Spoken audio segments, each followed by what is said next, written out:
మనకి ప్రెగ్నెన్సీ అనేది ఎంత ఈజీగా వస్తుందని మనం ఎన్నోసార్లు చెప్తున్నా, ఈజీగా ఎట్లా వస్తుందిలే, ఐవీఎఫ్లు అవసరం, ఆపరేషన్లు అవసరం అని చెప్తారు చాలామంది. కానీ మనం చెప్తున్నాం, కేవలం ఒక టీకా ద్వారా కూడా ప్రెగ్నెన్సీలు వస్తాయి. ఈ నెలలో 9 మందికి ప్రెగ్నెన్సీలు వచ్చాయని చెప్పాం. అంటే క్రిములు అనేవి ఉంటాయి, ఆ క్రిములను కానీ తొలగించుకుంటే మీ ప్రెగ్నెన్సీలు మీకు వచ్చేస్తాయి. అన్నీ బాగున్నా అల్లుడి నోట్లో శనిలాగా ఇవి కొన్ని క్రిములు అడ్డం పడతాయి. ఆ క్రిమి అడ్డం పడిందంటే వీర్యకణాలు బాగున్నా, నెలసరులు కరెక్ట్గా వచ్చినా ప్రెగ్నెన్సీలు రావు. బయటకు వెళ్తే ఎక్కడ చూపించుకున్న అన్ఎక్స్ప్లెయిన్డ్ ఇన్ఫర్టిలిటీ అంటారు. అలా అన్ఎక్స్ప్లెయిన్డ్ అనేది ఏమీ లేదు, ఎక్స్ప్లెయిన్డ్. ఇది క్రిములు అనేవి కొన్ని ఉంటాయి. ఇవి C10, U10, T5 25 రకాలు ఉంటాయి అని చెప్పాం.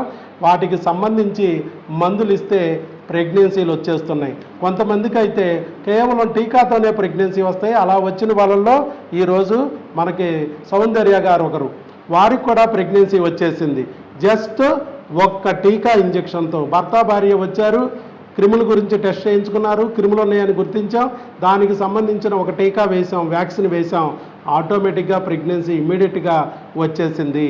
వెంటనే ఎన్నో సంవత్సరాల నుంచి రాని ప్రెగ్నెన్సీలు కూడా ఒక్క టీకాతో ఎలా వస్తాయి అంటే ఇదే ఉదాహరణ. మీరు 9వ వాళ్ళు కదా, ఎంత మీరు వచ్చిన తర్వాత ఒక 2 గంటలు మా కౌన్సిలింగ్ విన్నారు, 2 గంటలు కౌన్సిలింగ్ విన్నారు. విన్న తర్వాత టెస్టులు చేయించుకున్నారు. భర్త భార్యకి టెస్టులు చేసాం. చేసిన తర్వాత భర్త భార్యకి ఇద్దరికి ఒకే రకమైన మందులు కొరియర్ ద్వారా కూడా పంపించాం. ఎక్కడో దూరము నంద్యాలని చెప్పేసి దూరమని కొరియర్ పెట్టించాము. పెట్టిస్తే మీకు కొరియర్ వచ్చింది, కానీ మీరు మందులు వాడే లోపల ప్రెగ్నెంట్ అయిపోయింది. ఎలా ఓపెన్ కూడా చేయలే, ఇంకా కోర్సు ఓపెన్ చేయలే. ఎందుకంటే వచ్చిన రోజు టెస్టులు చేయించుకున్నారు. టెస్టులు అప్పుడే ఒక టీకా కూడా వేసి పంపించాం, ఒక వ్యాక్సిన్ వేసాం. వ్యాక్సిన్తోనే మీకు పని అయిపోయింది. అలా ఈ నెలలో 9వ వ్యక్తి మీరు. చాలామంది ఏంటంటే ఐవీఎఫ్లు చేయించుకుని, ఆపరేషన్లు చేయించుకుని కూడా ఇబ్బంది పడుతున్నారు. అన్నీ బాగున్నా కూడా లాప్రోస్కోపీలు చేస్తున్నారు, హిస్ట్రోస్కోపీలు చేస్తున్నారు. మీకు ఏమైనా చేసాం మనం? లేదు. లాప్రోస్కోపీ చేయాలా, హిస్ట్రోస్కోపీ చేయాలా, పోనీ ఐవీఎఫ్ ఏమైనా అన్నామా? అది లేదు. న్యాచురల్గా వచ్చింది. భార్యాభర్తలు జస్ట్ కలుస్తూ ఉండగానే వచ్చేసింది. అట్లా ప్రెగ్నెన్సీలు వస్తాయి. న్యాచురల్ ప్రెగ్నెన్సీ అనేది తెచ్చుకోవచ్చు అని మనం చెప్పాం. ఈరోజు మీకు అర్థమైంది.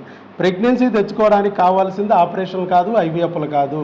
కేవలం భార్యాభర్తలు అనురాగంగా ఉండాలి, ప్రేమగా ఉండాలి, ఒకరికొకరు తోడుగా ఉండాలి.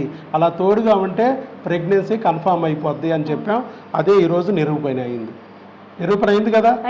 అది కాబట్టి భార్యాభర్తలు కలిసి ఉండడం అనేది ముఖ్యం ప్రెగ్నెన్సీకి. కానీ మిగతా చోట్ల ఏం చేస్తున్నారు, భార్యాభర్తలు తన్నుకుంటున్నారు. డాక్టర్ల దగ్గరికి వెళ్ళటం, వాళ్ళు ఏదో ఒకటి చెప్పడం, భర్త గురించో భార్య గురించో. వీళ్ళేమో నీ తప్పు అంటే నీ తప్పు అని ఒకరికొకరు తన్నుకోవడం. చివరికి ప్రెగ్నెన్సీ ఎలా వస్తుంది? ఎన్ని మందులు వాడినా రాదు, ఎన్ని ఆపరేషన్ చేసినా రాదు. ఇక్కడ మందులు వాడలేదు, ఆపరేషన్ లేదు, ఐవీఎఫ్లు లేవు. జస్ట్ న్యాచురల్గా వచ్చేసింది మీకు ప్రెగ్నెన్సీ. కేవలం కౌన్సిలింగ్, కేవలం మాటలు, ధైర్యం చెప్పాం, భార్యాభర్తలు కలిసి ఉండే విధానం చెప్పాం, అంతే ప్రెగ్నెన్సీ వచ్చేసింది. అది మేము ఈ మంత్ 5th వచ్చినాం సార్. ఈ నెల 5నే వచ్చారు. ఈ నెలలోనే సెట్ అయిపోయింది. ఏప్రిల్ నెలలో వచ్చారు, ఏప్రిల్ నెలలోనే సెట్ అయిపోయింది. ఏమా ఫాస్ట్గా అయిపోయింది. అంటే 20 రోజుల్లోనే ప్రెగ్నెంట్. అది టెస్టులు చేయించుకుని రిపోర్ట్లు వచ్చి మీకు మందులు కొరియర్ పెట్టించుకున్న లోపలే ప్రెగ్నెన్సీ వచ్చింది.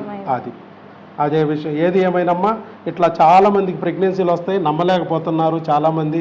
వాళ్ళలో నమ్మకం కలిగించడానికి, ధైర్యం కలిగించడానికి, మనం ప్రెగ్నెన్సీ రావాలంటే ఐవీఎఫ్లు అక్కర్లేదు, ఆపరేషన్లు అక్కర్లేదు, భార్యాభర్తల మధ్య అనురాగం బాగుండాలనే విషయం తెలియజేయడానికి కొన్ని రకాల క్రిములు ఉంటాయి. ఆ క్రిములను తొలగించుకోవడానికి కొన్ని రకాల టీకాలు వేయించుకోవాలి అనే విషయం తెలియజేయడానికి మీరు ముందుకు వచ్చి వీడియో ఇచ్చారు. మీకు అభినందనలు.